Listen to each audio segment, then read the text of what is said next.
오늘의 주요 뉴스입니다. 중대재해법이 시행된 지 1년 3개월 만에 법원에 첫 판결이 나왔습니다. 지난해 5월 하청업체 근로자가 작업 중 추락해 숨진 사고로 원청업체 대표가 징역 1년 6월에 집행유예 3년을 선고받았습니다.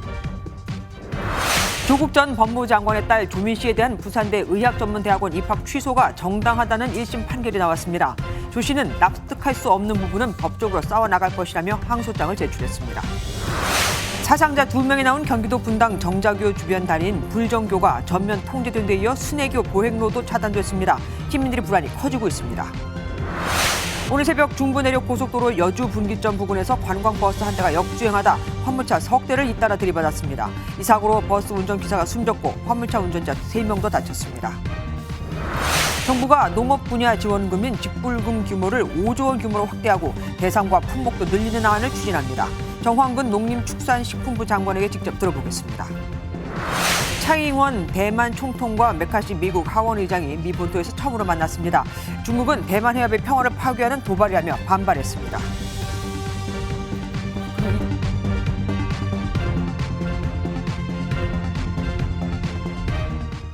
사업장에서 안전 확보 의무 등 조치를 소홀히 해 중대한 산업재해가 발생했을 경우 사업주나 경영 책임자를 처벌하는 중대재해법. 이 법이 시행된 지 1년 3개월 만에 첫 선고가 나왔습니다. 하청업체 근로자가 작업 중 사망한 사건에 대해 원청업체 대표에게 책임이 있다면서 징역 1년 6월과 집행유예 3년이 선고된 건데요. 하지만 이 선고는 중대재해법이 만들어지기 전, 그러니까 산업안전보건법에 따라 선고될 때와 형량이 비슷합니다. 별 차이가 없는 거죠. 양대 노총은 솜방망이 처벌을 하며 반발하고 있습니다. 장덕진 기자가 먼저 보도합니다. 중대재해법 위반 혐의로 기소된 건설업체 대표 정모 씨에게 1심 법원은 징역 1년 6월과 집행유예 3년을 선고했습니다. 지난해 5월 경기 고양시 한 요양병원 증축공사 현장에서 하청업체 근로자가 추락해 숨졌는데 정 씨는 공사를 맡은 원청업체 대표입니다. 지난해 1월 중대재해법 시행 이후 경영자에게 재해의 책임을 물은 첫 판결입니다. 재판부는 정 씨가 경영 책임자로서 재해 예방에 필요한 조치를 취하지 않아 근로자가 사망에 이르게 됐다고 판단했습니다. 또 빈번하게 발생하는 산업재해에 대해 사업주에게 무거운 책임을 물어야 한다는 상당한 사회적 합의가 이뤄졌다고 덧붙였습니다. 오늘 선고 결과에 대해서 저희 변호사님이 말씀 나눠주실 거예요. 건설업체 법인에는 벌금 3천만 원을 선고했습니다. 시민단체는 근로자가 사망한 점을 고려하면 형량이 낮다고 지적했습니다. 그럼 기존의 형량하고 정말 차별화가 되는 거냐라고 봤을 때는 그렇게 차별성을 느낄 수 없다라는 생각이 들어요. 양대 노총은 솜방망이 처벌이라고 비판했습니다. 한국노총은 기업들은 사망재해가 발생해도 집행유예로 풀려난다는 사실을 확인했을 것이라고 지적했고 민주노총은 분노를 금할 수 없다고 논평했습니다. 중대재해법 시행 이후 나온 첫 판결에서 원청 대표가 징역형의 집행유예를 선고받으며 재판이 진행 중인 13건의 결과에도 관심이 쏠립니다. MBN 뉴스 장덕진입니다. 사업장에서 안전 확보 의무 등 조치를 소홀히 해 중대한 산업재해가 발생하면 사업주나 경영 책임자를 처벌한다. 하지만 정확히 무슨 조치를 어떻게 하라는 건지 정해진 게 없고 또한 소홀히 했다는 것도 말이 모호해서 그간 제기에서는 뭘 하라는 건지 모르겠는데 처벌을 한다니 기가 막힌다는 반발이 많았었습니다. 하지만 이번 판결로 불명확성이 해소됐다는 분석도 나옵니다. 우종환 기자가 보도합니다. 첫 중대재해처벌법 선고를 내린 법원은 사업주의 유죄 근거로 중대재해법 조항을 그대로 나열했습니다. 재해 발생 전 예방 절차와 재해 발생 시 대응 매뉴얼, 안전 책임자가 열심히 일하도록 하는 평가 기준을 사업주가 마련하지 않았기 때문에 재해가 발생했다고 판단한 겁니다. 이 세 가지 조항을 두고 재계는 정확히 뭘 하라는 건지 모르겠다, 명확하지 않다고 주장해왔습니다. 지난해 말 법무부 연구용역 보고서는 법률 전문가들에게도 어려워 명확성이 떨어진다며 위헌이 될 수도 있다고 지적하기도 했습니다. 이 규정 자체가 이제 하도 사업주들이 이 잔머리를 쓰고 빠져나가니까 못 빠져나갈 제도를 만들기 위해서 이렇게 했는데 이게 오히려 나중에 가면 그 모호성하고 그런 것들의 원천이 될 수 있다. 실제 직원 16명이 유독물질에 중독돼 대표가 중대재해법 위반으로 기소된 두성산업은 해당 법이 위헌이라며 위헌 심판 절차를 밟고 있습니다. 하지만 이번 판결로 명확성 논란이 어느 정도 해소됐다는 분석도 나옵니다. 법원이 중대재해법 조항을 어떻게 이해하고 적용하는지 기준이 있다는 걸 보여줬다는 겁니다. 법원은 그러니까 어떤 경우에 중대재해처벌법이 적용돼야 되는가에 대한 나름의 기준은 가지고 있다. 그 기준이 판결문에 그렇게 선언되어 있는 거죠. 현재 진행 중인 13건을 비롯한 다른 사건에서 유무죄가 선고되는 여러 판례가 나오면 보다 법이 명확해질 거라는 시각입니다. MBN 뉴스 우종환입니다. 부산대가 조국 전 법무부 장관 딸 조민 씨의 의학전문대학원 입학을 취소하자 조민 씨가 입학 취소 처분을 취소해달라고 소송을 제기했었죠. 1심 법원이 입학 취소 처분이 정당하다며 조 씨의 청구를 기각했습니다. 조 씨의 어머니, 그러니까 정경심 전 교수의 입시 비리 확정 판결이 결정적인 영향을 미친 듯한데 조 씨 측은 즉각 항소했습니다. 박상호 기자입니다.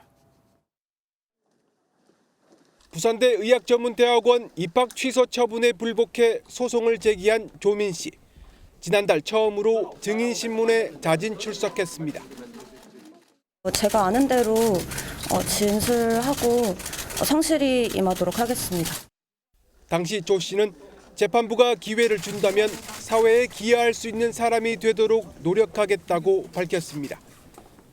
하지만 1심 재판부는 조 씨의 손을 들어주지 않았습니다. 재판부는 부산대가 입학 취소 처분 사유로 제시한 허위 경력 기재와 위조 표창장 제출은 이미 어머니인 정경심 교수의 형사재판에서 확정된 사안이라며 취소 사유가 없다는 조 씨 측의 주장을 받아들이지 않았습니다. 또 이번 판결로 조 씨가 입게 될 불이익보다 입시의 공정성과 의사에게 요구되는 윤리의식 등 공익이 더 중대하다고 덧붙였습니다. 특히 입학 취소 결정 과정에서도 관련 법에 따라 청문 절차와 입학전형공정관리위원회의 의결을 거쳤기 때문에 절차상의 하자도 없다는 점을 분명히 했습니다. 이번 1심 선고 재판에는 조민 씨를 비롯해 양측 변호인 모두 참석하지 않았습니다. 부산대는 사법부의 판단을 존중한다는 짧은 입장을 전해왔습니다.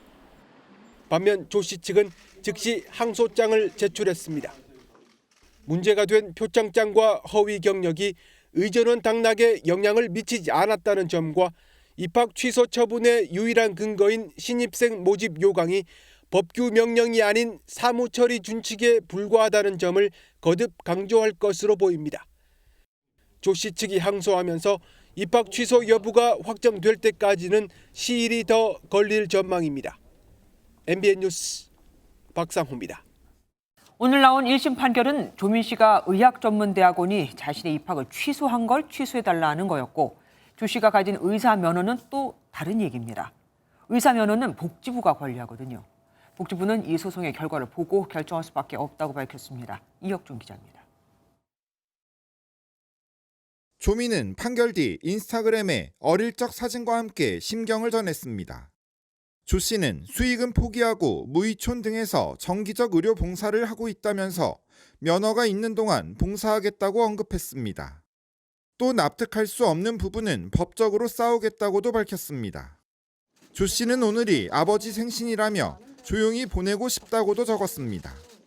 항소를 제기한 조민 측 변호인단이 집행정지 가처분 신청을 내고 이를 법원이 받아들이면 의전원 입학 취소 확정은 연기됩니다. 복지부는 입학 취소 처분이 확정될 경우 행정절차법에 따라 조민 씨의 의사면허 취소 처분 절차를 진행할 예정이라고 밝혔습니다.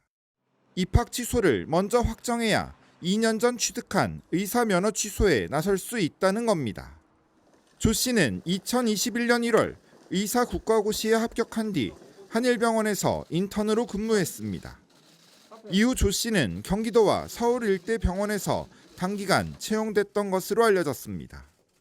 MBN 뉴스 이혁준입니다. 경기 성남시 정자교 보행로가 붕괴되던 날 탄천의 다른 2개 교량에서도 안전 관련 민원이 들어왔다는 걸 아십니까? 성남시는 24개 다리 중 16개의 안전에 문제가 있다며 일주일간 교량을 통제하겠다고 합니다. 과거 안전진단에선 문제가 없었다는데 도대체 어떻게 된 걸까요? 김세희 기자가 취재했습니다. 성남시가 탄천 일대 모든 교량에 대한 점검에 나섰습니다. 붕괴 사고가 발생한 어제 정자교 주변에 있던 다른 교량 2개에서도 보행로 꺼짐 현상이 나타났기 때문입니다. 정자교에서 1.7km 떨어진 순회교에서는 보행교 일부가 기울어져 보행로를 통제했습니다. 직선이어야 하는 순회교의 난간은 구불구불한 모습을 보여줍니다. 정자교에서 불과 900m 떨어진 불정교에서도 보행로가 주저앉아 통행이 통제됐습니다. 세 개의 교량은 모두 비슷한 시기에 만들어졌는데 30년 전 분당 신도시가 생길 때입니다. 정자교 붕괴에 이어 다른 교량에도 문제가 있다는 사실이 드러나자 시민들은 불안하기만 합니다. 걱정이 되죠. 또 세상에 이렇게 무너질 줄 생각지도 않았는데 점심시간에 잠깐 왔다 갔다 하는데 걱정이 되네요, 많이. 엄청 불안하죠. 엄청 많이 걸었었어요. 깜짝 놀랐어요. 사고 났다 해가지고. 24개의 교량을 점검한 결과 정자교와 동일공법으로 만든 교량은 총 17개. 차도 밑에는 교각이 받치지만 도로 가장자리인 보행로에는 지지대가 따로 없었던 과거 공법에 대한 문제점도 지적됩니다. 구조에 대한 특별한 대책이 없었던 게 큰 문제가 아닌가라고 우선 판단을 하고, 그래서 안전진단에 대한 기본 기준이나 개념이 바뀌어야 되는 때가 아닌가 생각합니다. 성남시는 정자교를 포함한 교량 3개에 대해 정밀 안전진단을 하고 일주일 뒤 통행 재개 여부를 결정할 방침입니다. MBN 뉴스 김세희입니다. 분당 정자교의 붕괴 원인을 두고 상수도관이 파열됐다. 흙이 다리를 받치는 기둥을 밀었다. 등등 여러 주장이 제기되고 있습니다.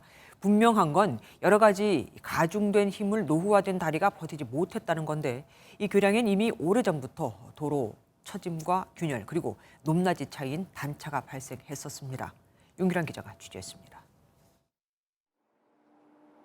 108m 길이 중 50m가 무너진 정자교는 폭이 28m로 왕복 6차로 차도 양옆에 보행로가 붙어있는 교량입니다.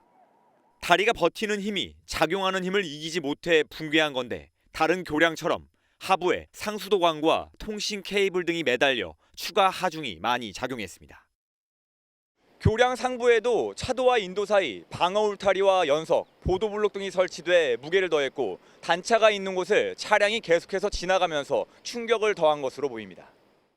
노드브로 연도를 바꿔가면서 보시게 되면 도로가 처짐도 좀 일부 있고요. 단차도 좀 있고 균열도 좀 있어요. 기존부터 힘을 받았었던 거고. 일각에선 상수도관이 파열돼 무너졌다는 주장도 있지만 이번 사고는 다리가 무너지면서 상수도관도 부서졌다는 관측에 힘이 더 실립니다. 다리 기둥이 흙에 밀렸다는 주장 역시 밀린 흔적이 없어 사고 원인이 아닌 것으로 추정됩니다. 경찰은 합동 감식을 벌여 정자교 붕괴 원인을 찾겠다고 밝혔지만 전문가들은 정확한 원인을 찾으려면 교량 설계부터 유지 보수까지 모든 과정을 살펴봐야 한다고 지적합니다. 설계부터 시작을 해서 시공 부분들, 감리 부분들, 유지관리 부분까지 통계적인 어떤 문제가 있었다 이렇게 판단할 수가 있습니다. 사고로 목숨을 잃은 40대 여성의 유가족은 사고 원인이 나올 때까지 발인을 하지 않겠다고 밝혔습니다. MBN 뉴스 윤기란입니다. 강남 납치 살인 사건 수사 속보입니다. 경찰이 주범 이경우 씨가 근무했던 사무실을 압수수색했습니다. 범행에 윗선으로 지목된 부부에게 돈을 받았는지 등을 살펴보기 위한 건데 이들 부부 측은 4천만 원은 빌려준 거다. 쉽게 말해서 범행 착수금이 아니라고 부인했습니다. 범행 직전까지 수없이 많은 통화를 했지만 범행 훨씬 전에 차용증까지 떡하니 써놨으니 경찰은 어떻게 판단할까요? 백길종 기자가 보도합니다. 그제 이경우 씨의 거주지 등을 압수수색한 경찰이 이 씨의 사무실도 압수수색했습니다. 이 씨가 무급으로 사무장 역할을 했던 서울 서초구의 한 법률 사무소입니다. 통장이나 계좌 압수도 하셨나요? 지금 다 확인 중입니다. 또 다른 피의자 황대한 씨와 연지호 씨의 주장대로 이 씨가 윗선으로부터 4천만 원의 착수금을 받았는지 등을 확인하기 위해서입니다. 윗선으로 지목돼 어제 체포된 코인업계 관계자 유모 씨는 착수금 의혹을 전면 부인했습니다.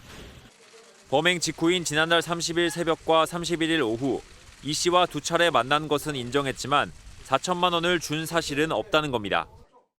유 씨 부부의 변호인은 지난 2021년 9월 유 씨 부부가 이경우에게 각각 3,500만 원과 500만 원을 빌려줬다고 설명했습니다. 범행 1년 6개월 전에 차용증까지 쓰면서 착수금을 계좌이체했다고 보기 어렵다는 겁니다. 범행 직후에도 이 씨가 6천만 원을 요구했지만 유 씨가 이를 거절했다고 덧붙였습니다. 현재 구속 중인 피의자 3명은 오는 10일 검찰로 넘겨질 예정인데 검찰은 서울중앙지검의 전담 수사팀을 구성했습니다. MBN 뉴스 백길종입니다. 강남 한복판에서 벌어진 납치 살해 사건에는 피해자와 피해자들의 복잡한 관계가 있죠. 그 얽히고 설키는 관계의 핵심엔 가상화폐인 피코인이 있는데 이 사건과 연관된 부부의 시세 조정 의혹까지 불거지며 이제는 검찰까지 수사에 착수한다고 합니다.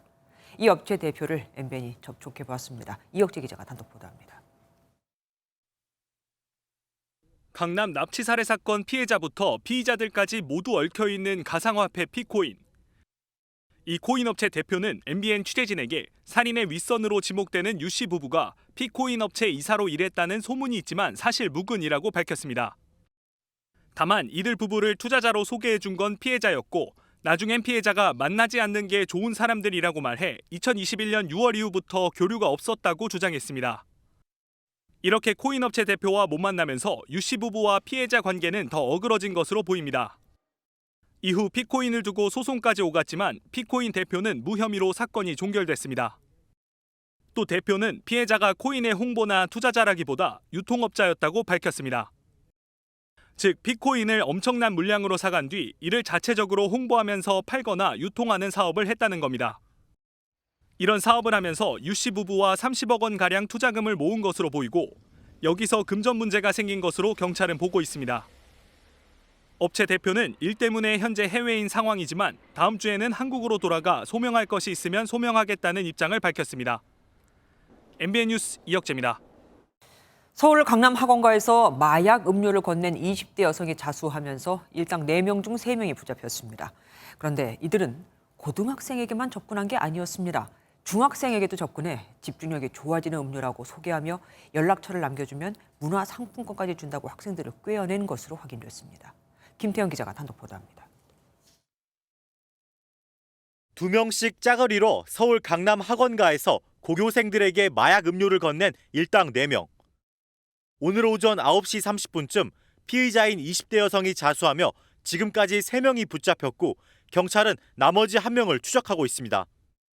이들은 메가 ADHD라는 상표가 붙은 마약 음료를 건네며 학생들이 구매 의향을 묻는 설문지에 남긴 학부모 전화번호로 협박까지 했습니다. 특히 추첨을 통해 문화상품권을 주겠다며 어린 학생들을 꼬드긴 사실도 확인됐습니다. 학부모들은 분통을 터뜨립니다. 아이들한테 그 음료를 준다는 게 저는 이해할 수가 없어가지고. MBN 취재진과 연락이 닿은 피해 학부모는 아이가 학원으로 들어가면서 마약을 투약했으니 500만 원을 들고 나오라는 전화를 받았다고 밝혔습니다. 이어 한 모금만 마시고 버렸다라거나 맛이 이상해서 버렸다 등 다른 학부모들의 증언도 있다고 전해 실제 피해는 더 커질 가능성도 있습니다. 경찰에 접수된 피해 신고는 지금까지 6건. 서울경찰청은 이번 사례를 서울 학부모에게 알리고 대치동 등 학원 밀집 지역 4곳을 집중 순찰하는 한편 마약 범죄 수사대가 배후를 추적하기로 했습니다. MBN 뉴스 김태형입니다. 사실 지난번 검수완박으로 검찰은 마약 수사에 제한이 걸렸었죠. 그러다 한동훈 법무부 장관이 온 후 시행령으로 다시 어느 정도 복원됐는데 윤석열 대통령이 오늘 마약 음료 시음 사건에 대해 충격적이라며 검찰과 경찰이 총동원돼 범죄 조직의 뿌리를 뽑아야 한다고 밝혔습니다. 사실상 마약과의 전쟁을 선포한 겁니다.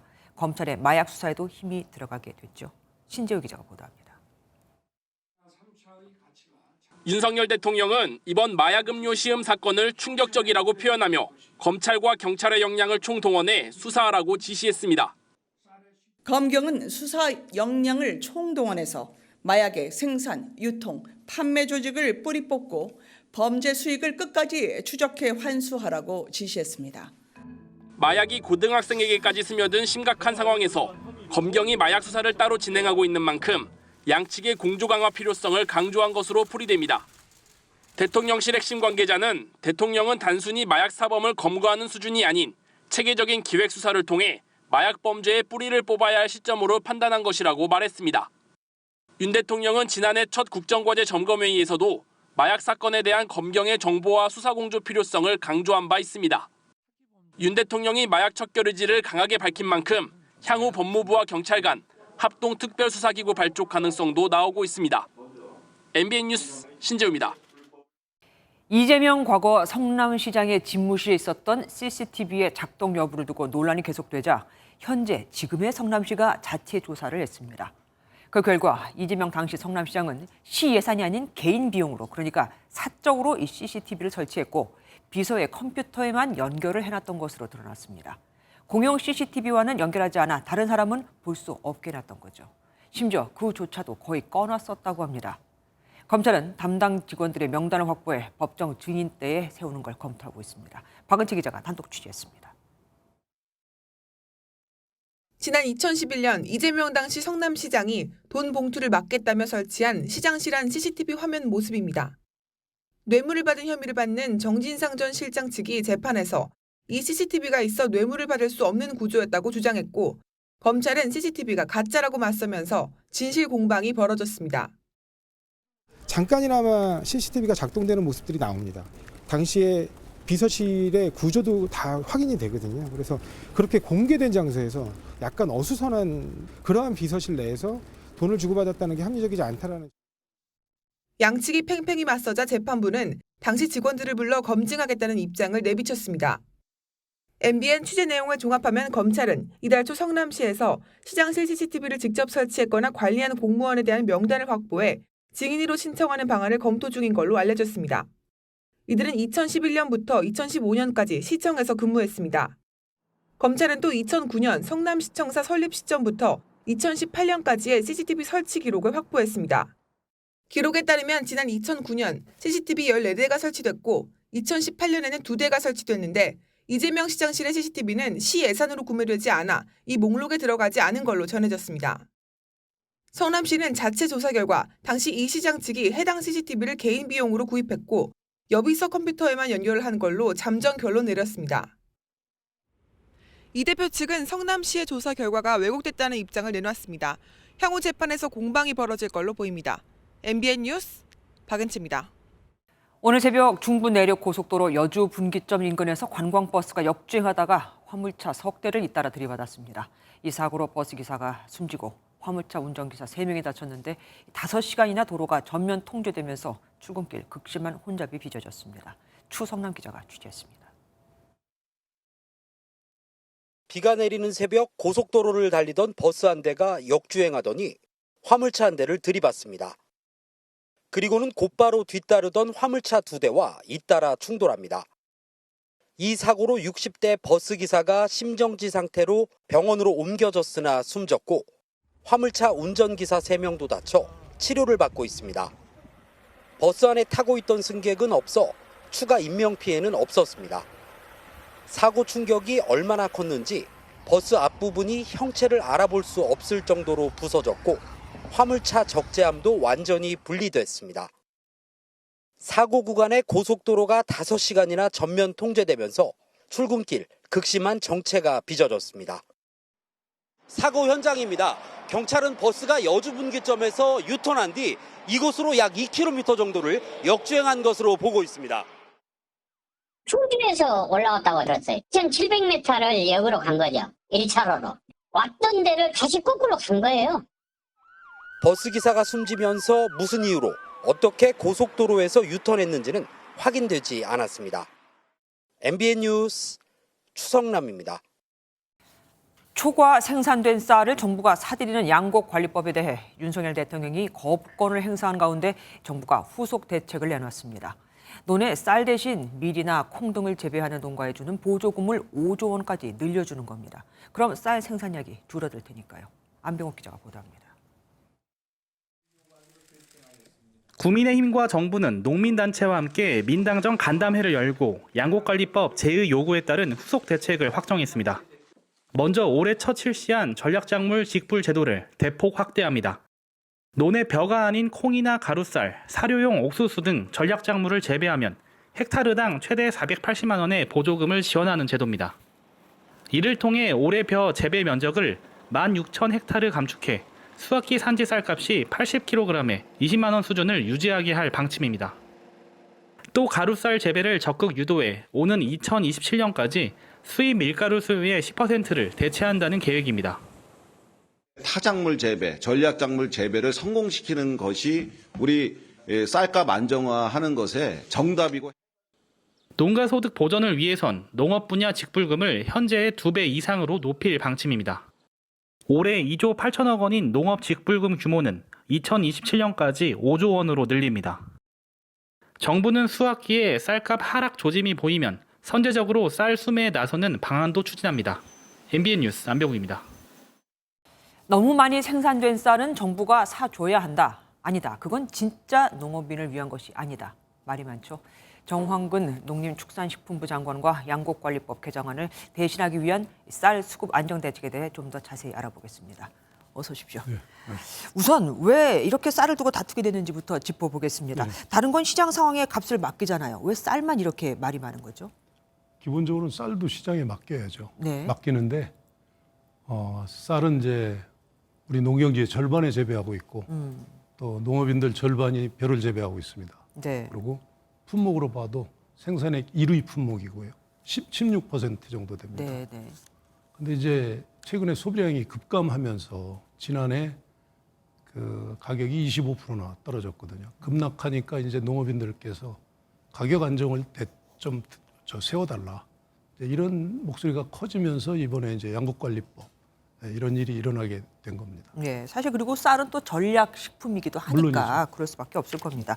대통령이 여기에 대해서 거부권을 행사한 만큼 앞으로 일주일 뒤면은 네. 국회에서 다시 개정안이 재표결에 붙여지게 되지 않겠습니까? 야당 반발이 아주 심한데 부결될 것으로 보고 계십니까?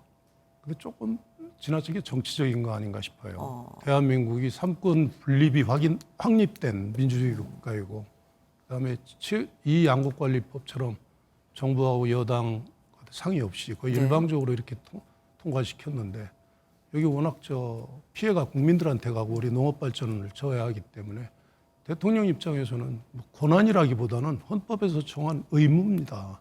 그러니까 이제 거부권은 정치적인 용어고 사실은 제의 요구인데 네, 그렇죠. 국회에서 한 번 더 논의를 해달라는 얘기거든요. 근데 뭐 상식적으로 논의가 될 걸로 그렇게 저는 기대합니다.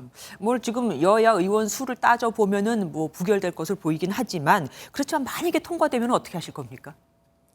그럴 일은 없겠죠. 만약 그렇다면은 우리 쌀 산업 쪽에는 엄청난 이제 문제가 생길 겁니다.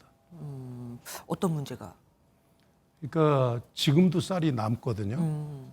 근데 이 남는 쌀을 강제로 이렇게 정부가 매수하는 법을 시행을 하게 되면 뭐 상식적으로 또 전문 기관의 분석에 따르면 계속 그 재배가 늘어나고 소비는 급감하고 이러면서 괴리가 더 커져요. 그러면 그 쌀을 격리하기 위해서 또 많은 재원이 투입이 돼야 되고 그러면 뭐 농업 발전을 위해서 써야 될 때가 많은데 안 써도 될 이쪽에 재원을 과잉 투입하면서 문제가 많이 유발이 됩니다. 근데 지금 방금 말씀하신 그 전문기관 조사에 따르면 매년 1조 원씩 재정이 투입돼야 된다고 얘기를 하는데 그런데 야당에서는 이게 부풀려졌다고 주장하고 있습니다. 그러게요. 근데 그게 농촌경제연구원에서 분석한 건데 농촌경제연구원은 최고의 우리 그 경제학 또는 농업경제학 전문가들이 배치가 돼 있고 이 모델이 이제 카스모 모델이라고 그래서 2007년부터 15년 이상 대한민국 최고의 모델 중에 하나고 뭐 지난 문재인 정부에서도 잘 쓰던 모델입니다.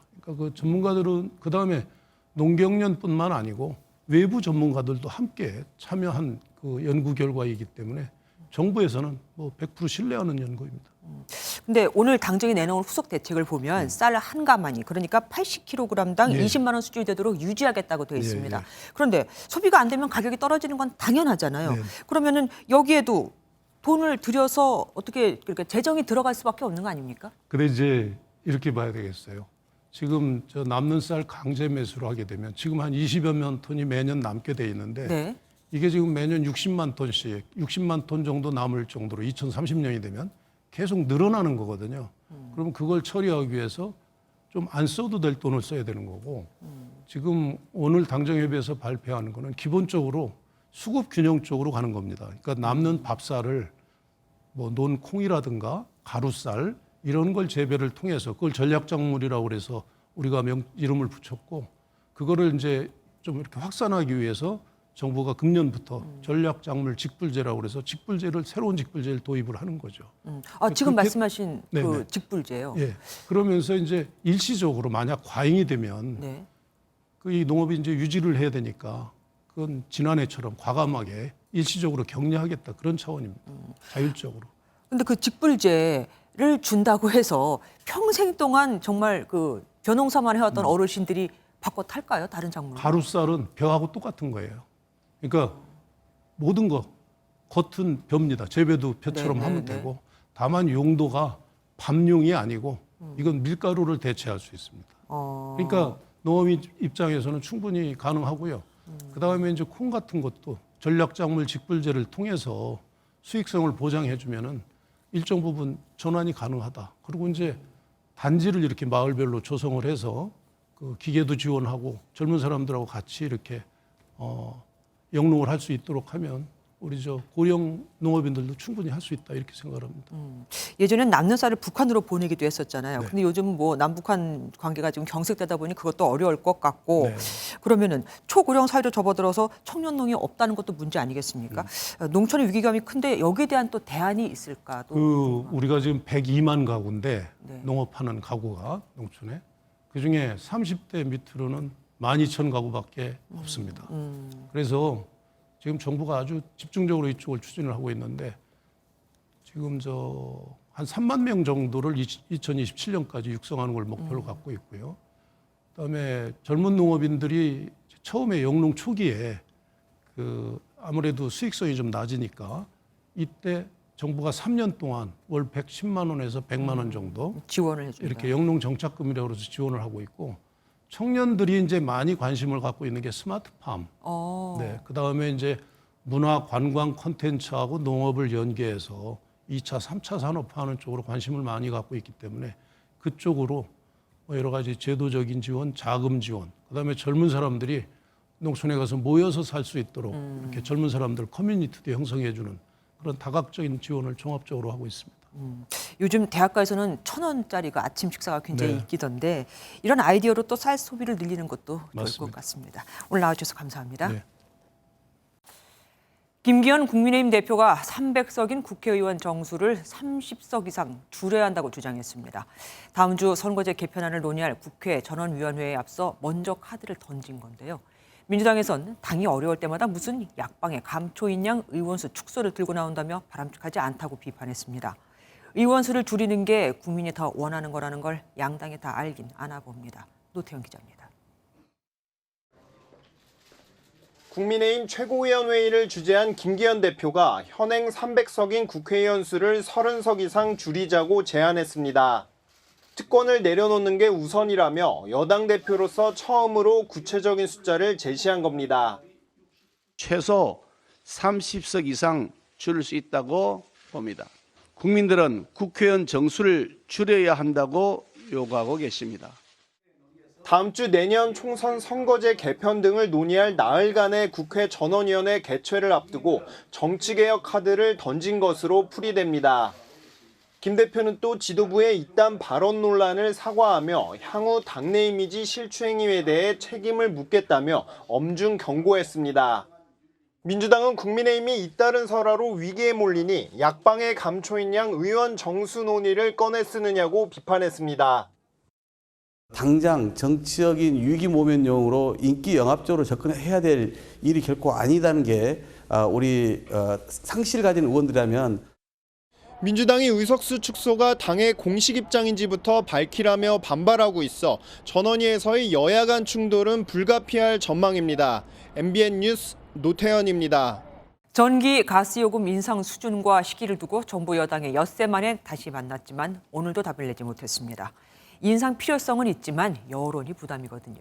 하지만 내년 총선 또 지지율 눈치 보느라 계속 요금을 올리지 않을 경우 이러다간 한전이 부도나기 직전에 전기요금을 확 올려야 할 수도 있습니다. 여당은 한전과 가스공사에 국민이 그만하면 됐다고 할 때까지 자구책을 마련하라고 지시했습니다. 유호정 기자입니다. 국민의힘과 정부가 전기가스요금 관련 간담회를 열었습니다. 지난달 31일 한전과 가스공사에 자구책부터 마련하라며 2분기 요금 인상을 보류한 지 엿새 발입니다. 한전과 가스공사는 2026년까지 28조 원을 절감하겠다며 기존의 대책을 다시 보고했습니다.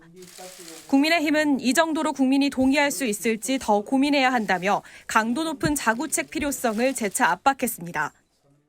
국민들이 그만하면 됐다고 할 때까지 뼈와 살을 깎는 구조조정 노력이 선행되어야 한다는 점을 다시 한번 강조를 했습니다.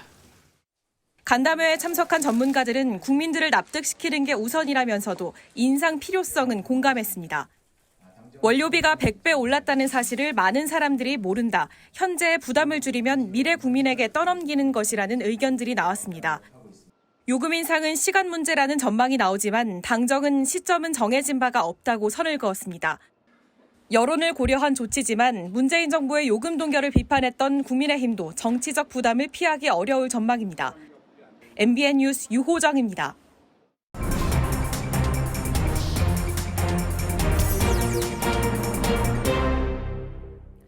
정치톡톡 이병주 기자와 함께하겠습니다.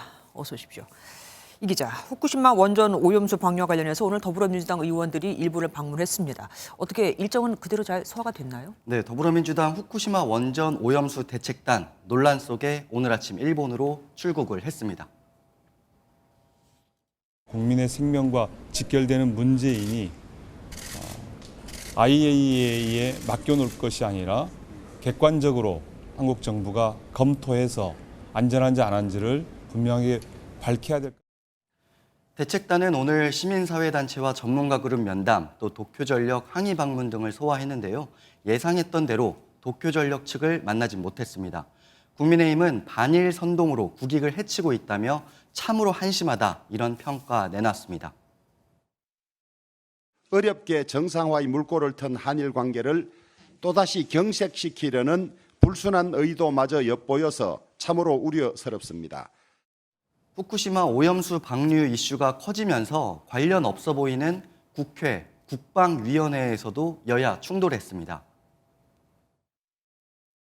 후쿠시마 오염수가 방출되면 본위원이 판단하기에 가장 그 위험에 노출되고 직격탄을 받는 것이 우리 해군입니다. 여러분들 정부에서 모든 조치를 다 했고 그거 이어서 하고 있는 거예요.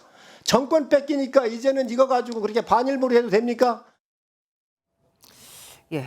어제 치러진 재보선 이야기도 좀 해보겠습니다. 국회의원 선거는 전북 전주일이 유일했는데 지금 여야 다 아니었어요. 맞습니다. 진보당 강성희 후보가 39%의 득표율로 당선이 됐습니다.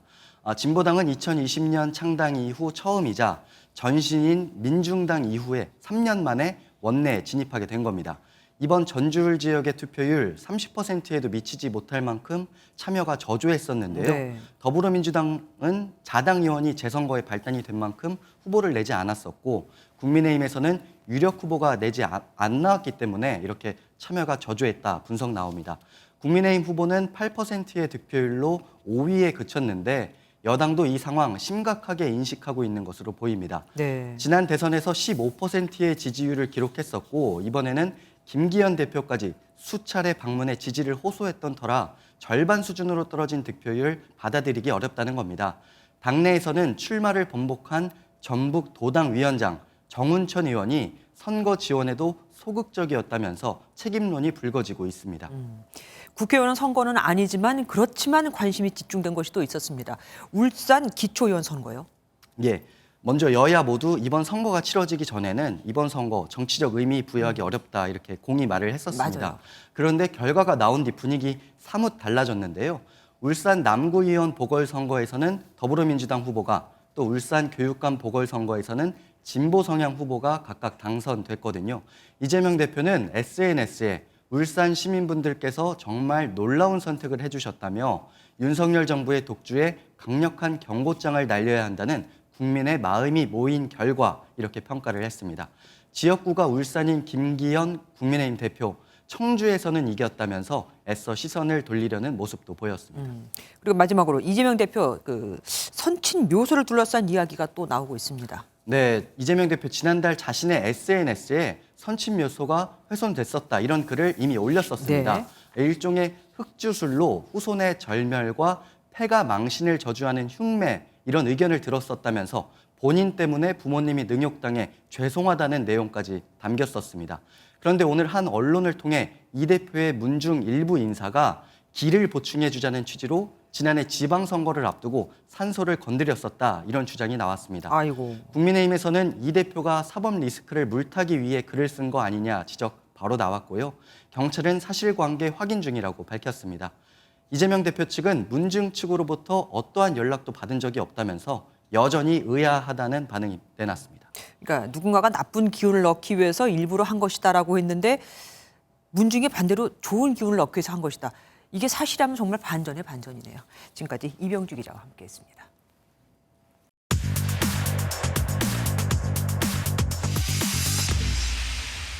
사건, 사고와 사회 이슈들을 들여다보는 사회기자임 정태웅. 한범수입니다. 첫 번째 키워드입니다.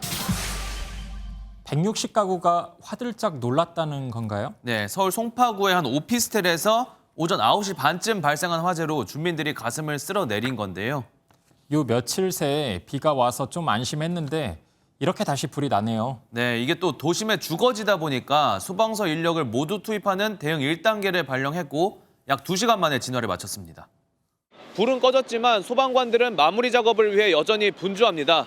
이곳 오피스텔 앞은 화재 잔해들로 이렇게 아수라장이 됐습니다.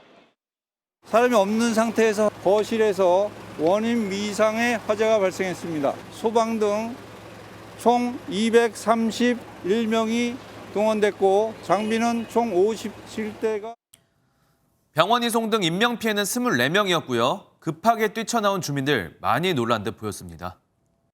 소리가 들려서 일어나니까 대피하라는 방송이 나왔고 저 엘리베이터는 작동이 안 되고 있더라고요. 그래서 계단으로 내려왔는데 저희 라인까지 퍼졌다고 하니까 걱정은 되는데 여기 1층 카페에서 알바하고 있었는데 연기가 나고 있더라고요. 시간 지나니까 창문 깨지면서 불도 나오고 다들 뛰쳐나오시고 많이 놀라 보이셨어요. 오전 시간에 불났으면 출근했다가 학교 갔다가 우리 집 불났나 싶어서 돌아온 사람도 있었겠어요? 네, 맞습니다. 실제로 건물 1층 앞에 보니까요. 자신의 집 피해 상태를 보려고 회사에서 급하게 달려와 들여보내달라고 외치는 주민들도 보였습니다. 정말 상상도 못했을 거 아닙니까? 네. 그나저나 산불 포함해서 요즘 워낙 큰 불 소식이 많다 보니까 철렁해집니다. 맞습니다. 바로 다음 키워드 보겠습니다. 주차장에서 벌러덩은 뭐예요? 백문이 불여일견이라고 하죠. 네. 직접 보시죠, 영상. 네, 일단 정말 아스팔트 위에 벌러덩 누워 있는데 여기 지금 주차 구획 안에 있는 거잖아요, 지금. 맞습니다. 주차하려는 차량이 저 여성분의 가로막혀서 못 들어가고 있고요. 네. 자, 화가 났는지 운전자는 계속 경적만 울릴 뿐입니다. 저게 무슨 상황인가요, 지금? 뭐 낯설라고 주차장에 대자로 누워버린 뭐 이런 거예요? 취객이었으면 꼴불견이긴 해도 그러려니 할 겁니다. 네. 그런데 취객이 아니고요. 차량 운전자가 주차하려고 할 때 갑자기 여성이 달려와서 여기는 남편 자리다 하면서 누워버린 상황입니다. 황당하네요. 네. 뭐 아니, 주변에 저기 사람도 있는데 여성 안 말렸나요? 당연히 항의하고 말렸습니다. 그런데 안 먹혔겠죠. 네. 예. 전세 냈냐고 따지니까 그래, 그러니 안 비킨다 이렇게 뻔뻔한 답변이 돌아왔다고 합니다. 먼저 들어온 차량에 주차하는 거 상식이잖아요. 이런 거 뭐 처벌 과태료 안 되나요? 유감스럽게도 처벌은 어려울 것 같습니다. 주차 요원 안내로 차를 세울 때만 업무 방해죄나 일반 교통 방해죄가 성립할 수 있는데 그런 상황은 아니었던 것 같거든요. 뭐 예전에도 저희 주차장 가로막는 민폐 시민 다룬 적 있었잖아요. 그때는 차량으로 출입구를 막아서 문제가 됐었는데 이번 사례까지 보니까 참 주차 방해하는 방법도 가지각색이다 뭐 이런 생각 듭니다. 맞습니다. 제발 기초적인 예의 좀 지켜주시기 바랄게요. 바로 다음 키워드까지 보겠습니다. 20년 만에 불합격. 뭐 무슨 시험이길래 이렇게 수험생 눈 빠지게 이렇게 기다리게 하죠? 뭐 통보가 늦게 왔다 이런 건 아니고요. 부당학교에 합격했던 수험생 20년 만에 불합격으로 정정됐다는 그런 말입니다. 그런 의미였군요. 어떤 사연이죠?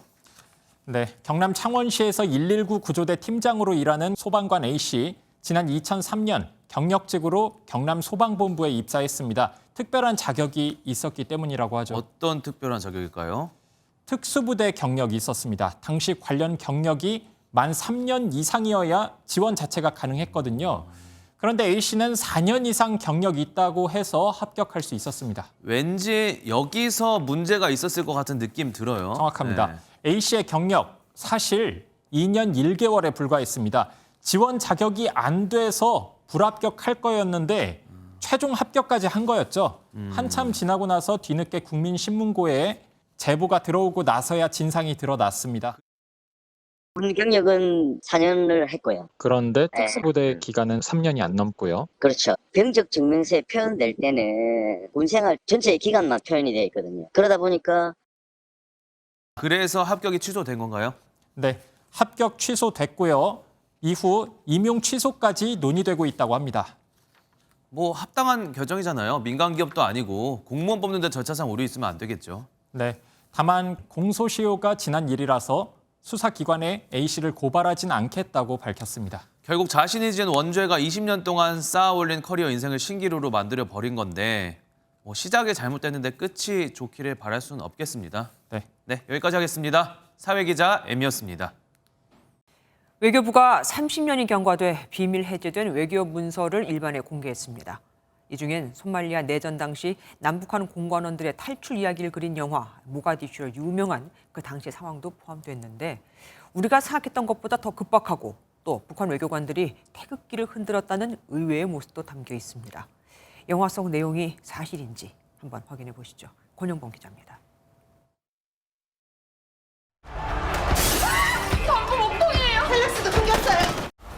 영화 모가디슈로 유명해진 소말리아 남북 공관원 탈출 사건 당시 상황이 생생하게 담긴 외교 문서가 처음 공개됐습니다.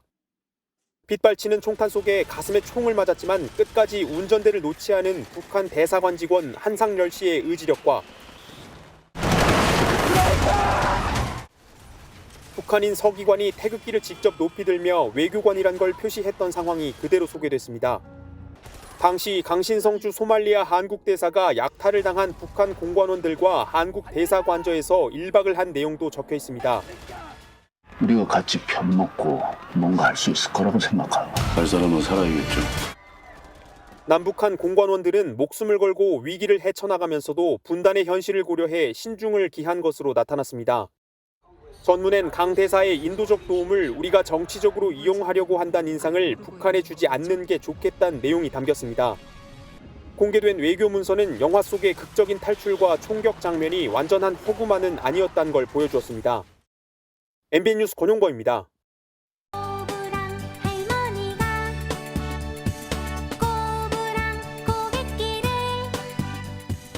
꼬부랑 할머니란 말은 이제 맞지 않는 듯합니다.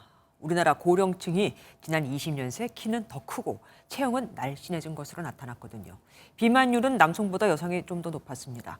어쨌든 노인의 기준은 나이가 아니라 체력이죠. 이렇다 보니 노인의 기준 연령을 지금의 65세에서 더 높여야 한다는 목소리에 또 힘이 실립니다. 이교 기자가 취재했습니다. 한가로운 오후, 야외 활동을 즐기는 고령층이 곳곳에서 보입니다. 다 취미생활로 또 야외 또 운동도 다니고 그래요. 그래서 그런지 뭐 크게 뭐 몸이 불편하다는 그것까지는 못 느낍니다. 지난 20여 년 사이 우리나라 고령층의 체격은 몰라보게 좋아졌습니다. 70세에서 84세 한국인 고령자의 평균 키는 남성이 165.7cm, 여성이 152.1cm입니다. 20년 만에 3cm 가까이 커진 건데 몸무게도 남자가 5kg, 여자가 1kg 늘었습니다. 또 허리가 굽지 않은 꼿꼿한 체형이 83.4%를 차지했습니다. 이른바 꼬부랑 노인이 10명 중 2명도 안 되는 겁니다. 남녀 모두 키가 커지면서 몸통이 납작해지는 쪽으로 체형도 변화했습니다. 소득 수준 향상과 꾸준한 자기관리 덕에 노년층의 체격이 좋아진 겁니다. 남성은 둘레 너비 두께 비율이 증가하였고 여성은 상체 둘레 너비가 감소한 것으로 파악이 되었습니다. 고령층의 체격이 좋아지면서 현재 65세인 노인 연령 기준을 높여야 한다는 목소리가 나오고 있고 저출산 고령사회위원회도 연말까지 방향을 결정할 예정입니다. MBN 뉴스 이교욱입니다. 스마트폰이 나온 후 이른바 대박을 터뜨린 앱 개발자들이 많았었죠. 마치 그때처럼 챗 GPT가 나온 후 이를 이용해 다양한 서비스를 제공하는 스타트업이 본문을 이루고 있습니다. 정치 컨설팅부터 세무 상담까지 영역도 다양합니다. 김종민 기자가 소개해드리겠습니다. 챗GPT를 활용한 세무 담당 서비스입니다. 유튜브로 수익이 생기면 세금 신고를 어떻게 하냐고 묻자 유튜브 수익의 종류부터 종합소득세와 법인세 부과 기준 등을 대답합니다. 상표권의 회계 처리 방법 등 전문가 수준 답변도 실시간으로 받을 수 있습니다. 고객들이 세무법인에 했던 질문 6년치를 챗GPT에 학습시킨 결과입니다. 실제로 세무사나 세무사무님들이 해주는 것과 거의 동일한 퀄리티의 결과를 즉시 받을 수 있으신 거죠. 고객분들 입장에서는 바로 답을 원하시는데 챗GPT 같은 기술이 세무사무원들이 잠시 비운 사이에 일을 처리해 줄 수 있게. 챗GPT를 활용한 정치 컨설팅 서비스도 있습니다. 회원 수 20만 명인 이 정치 커뮤니티는 2시간이면 400명이 참여한 여론조사 결과를 얻을 수 있습니다. 인공지능이 회원들의 댓글이나 투표값을 추적하고 분석해 개인 정치 성향을 분류하기 때문에 역선택 등 여론조사의 약점도 극복할 수 있습니다. 챗GPT가 여론을 분석할 때 참고했던 보고서와 기사도 함께 첨부해줘서 거짓 답변 우려도 적습니다. 내 생각에 여론은 이래 해가지고 그 정책을 하거든요. 그런데 의사결정권자들에게 정확한 데이터를 갖다 주는 게 대한민국 사회에서 전체적인 리스크를 줄일 수 있단 말이죠. 이처럼 챗GPT 개발사인 오픈AI 측에 질문과 답변에 따른 사용료만 지불하면 다양한 서비스를 개발할 수 있습니다. 스마트폰이 처음 등장했을 때 애플리케이션 개발로 성공한 스타트업이 쏟아졌던 시기와 유사하다는 말도 나옵니다.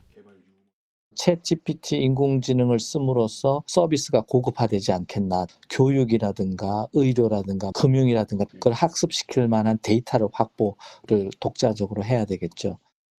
다만 챗GPT 기반 서비스들이 대부분 무료로 제공되는 만큼 이를 어떻게 수익을 창출하는 모델로 만들지는 스타트업의 숙제로 남아 있습니다. MBN 뉴스 김종민입니다. 이태원 참사 이후 경찰은 대혁신을 이루겠다며 TF팀, 이 특별팀까지 꾸렸다고 하죠. 특히 인파 관리에 소홀했다며 대책을 세웠다고 하는데 그 시범 훈련이 공개됐습니다. 실제로도 이렇게 적용이 되어야 할 텐데 말이죠. 윤현지 기자가 다녀왔습니다. 노란색, 빨간색, 흰색 모자를 쓴 사람들이 각기 다른 길목에서 들어와 좁은 골목에 갇힙니다. 흰 모자를 쓴 사람들은 골목 한가운데 갇혀 손을 뻗고 도움을 요청합니다. 잠시 후 경찰 특공대원들이 투입돼 인파 속에 갇힌 사람들을 구조합니다. 경찰청은 서울경찰청 기동본부에서 인파관리 시범훈련을 실시했습니다. 경찰은 군중 밀집, 군중 유체화, 군중 충돌 등 사람이 몰리는 정도에 따라 단계를 구분하고 경찰과 소방의 조치를 선보였습니다. 지난 12구 참사 이후로 각고의 노력으로 개선안을 내놓았고 경찰의 현장 대응 능력이 많이 향상이 되었기 때문에 이제 안전함이 높아졌지 않나라고 평가하고 있습니다. 경찰은 소방 등 다른 기관과의 협력을 강화하고 훈련을 참관한 외부 전문가들의 평가를 받아 최종 매뉴얼을 마련할 방침입니다. MBN 뉴스 윤현지입니다. 서울시가 어제 목동과 압구정동, 여의도, 성수 지역을 토지거래 허가구역으로 재지정하자 지역 주민들의 반발이 커지고 있습니다. 토지거래 허가구역에선 2년 실거주 목적으로만 매매가 허용돼 전세를 끼고 주택을 구입하는 갭 투자가 아예 불가능하죠. 지금도 거래가 주춤한 상황에서 이젠 찬바람이 불겠다는 건데 조금 살아나나 싶던 전국 집값도 다시 하락폭이 커지고 있습니다. 최윤영 기자입니다. 서울 목동 신시가지 아파트입니다. 이번 달로 토지거래 허가구역 지정 기간이 만료되는데 서울시가 이곳을 비롯해 압구정과 여의도 등 4곳의 지정을 1년 더 연장했습니다. 토지거래 허가구역에서는 아파트 매매를 하려면 구청장의 허가를 받아야 하고 2년 실거주를 해야 해 전세를 끼고 사는 일명 갭 투자는 불가능합니다. 재건축과 토지거래 허가구역 해제 기대감에 한껏 들떠있던 곳인데 다시 실망하는 분위기입니다. 주민들 사이에서는 불만의 목소리가 나옵니다. 왜 집값이 더 비싼 반포나 한남동은 토지거래 허가구역에서 제외됐느냐는 겁니다. 잔뜩 기대는 하고 있었죠. 클 거라고. 그런 자체가 아예 없어. 갭 투자가 안 되니까 직접 들어와서 살아야 되고 30년 이상 된 낡은 아파트를 들어와서 살기가 쉽지 않죠. 전국 부동산 시장도 다시 얼어붙는 분위기입니다. 3주 연속 낙폭이 줄던 전국 아파트값은 이번 주 0.22% 하락해 낙폭이 다시 커졌고 특히 서울 아파트값은 7주 연속 이어지던 하락폭 축소가 멈췄습니다. 이번 구역 재지정으로 거래 제약이 이어지는 만큼 금매 소진 이후 매수는 주춤해질 것으로 보입니다. 서울시의 이번 조치로 오는 6월 결정되는 삼성과 청담, 대치, 잠실 역시 토지거래 허가 재지정 가능성이 커지고 있습니다. MBN 뉴스 최인영입니다. 차이잉원 대만 총통이 중앙아메리카 순방 후 귀국길에 다시 미국을 방문해 미 권력 서열 3위인 케빈 메카시 하원 의장을 만났습니다. 메카시 하원 의장은 대만 지지를 강조하고 대만에 적시에 무기를 공급하겠다고도 했는데 중국은 대만 독립 시도를 단호히 처벌하겠다며 강하게 또 반발했습니다. 여기저기서 무력 시위도 벌였죠. 베이징에서 윤석정 특파원입니다. 메카시 하원 의장은 차이잉원 총통을 만난 뒤 대만 무장론을 다시 거론했습니다. We must continue the arms sales to Taiwan and make sure such sales reach Taiwan on a very timely basis. 차이 총통은 미국의 지지에 감사하다고 화답했습니다. Their presence and unwavering support reassure the people of Taiwan that we are not isolated and we are not alone. 대만 총통과 미국 하원 의장의 만남은 지난해 8월 낸시 펠로시 의장의 대만 방문 후 8개월 만이며 미국 땅에서 회동한 건 이번이 처음입니다. 중국은 공산당 대만 판공실과 전국인민대표대회, 외교부, 국방부, 주미 중국 대사관 등 5개 기관을 통해 동시다발로 규탄 성명을 발표했습니다. 都将在中华儿女反独促统的强大力量下粉身碎骨。 항공모함, 산둥함 전단을 비롯한 군함과 군용기를 이용한 대만 주변 해역 훈련은 물론 대만 해협을 통과하는 선박에 대한 특별 순찰도 벌였습니다. 미국과 중국, 그 사이 대만이 낀 삼각 긴장 관계는 내년 1월 대만 총통 선거까지 그 수위가 점점 높아질 것으로 전망됩니다. 베이징에서 MBN 뉴스 윤석정입니다. 전국에 약하게 이슬비가 내리고 있습니다. 이 비는 내일 새벽이면 모두 그치겠고요. 양도 5mm 미만으로 적겠습니다. 단 먼지가 말썽입니다. 이미 충남과 호남 지역은 초미세먼지 경보가 발효 중인데요. 내일은 이 먼지의 황사까지 유입되면서 영동 지역을 제외한 전국의 공기가 탁하겠습니다. 특히 인천과 경기 남부, 충남권과 호남 지역은 오전 한때 매우 나쁨 수준까지 지속했습니다. 비가 내리면서 날이 꽤 차가워졌죠. 내일은 더 쌀쌀하겠습니다. 서울 아침 기온이 6도, 모레는 3도 안팎까지 떨어지겠고요. 강원 내륙과 산지는 영하권으로 보이면서 물이 얼기도 하겠습니다. 내일 경기 내륙과 충남, 전북 지역은 출근길 안개가 자욱하겠습니다. 중부지방과 전북 지역은 오후 한때 약하게 비가 내리는 곳이 있겠습니다. 자세한 지역별 내일 기온입니다. 중부지방 아침 기온은 춘천이 5도로 오늘보다 약간 낮겠지만 낮 기온은 서울과 춘천 15도 안팎까지 오르겠고요. 남부지방도 대구가 18도, 창원 19도 안팎까지 오르면서 오늘보다 3에서 5도가량 높겠습니다. 주말에는 다시 맑은 하늘이 드러나겠고요. 일요일 낮부터는 점차 기온이 오름세를 보이겠습니다. 내셨습니다. 안녕하세요. 김주하입니다. 공정하고 신속한 MBN 뉴스.